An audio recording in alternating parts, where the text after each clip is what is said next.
Matnog Pier.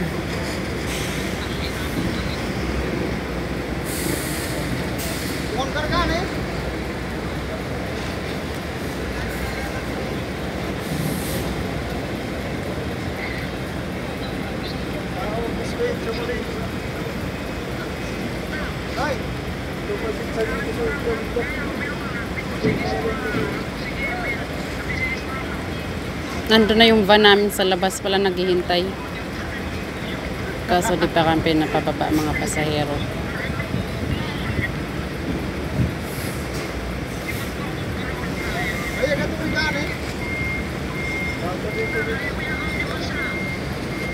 Cầm đôn lồng kết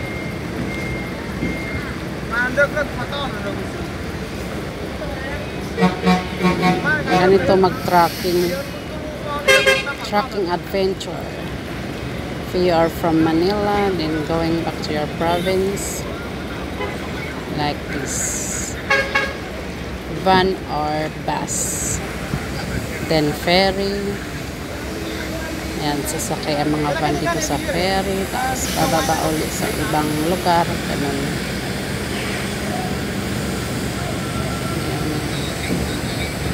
Ayan.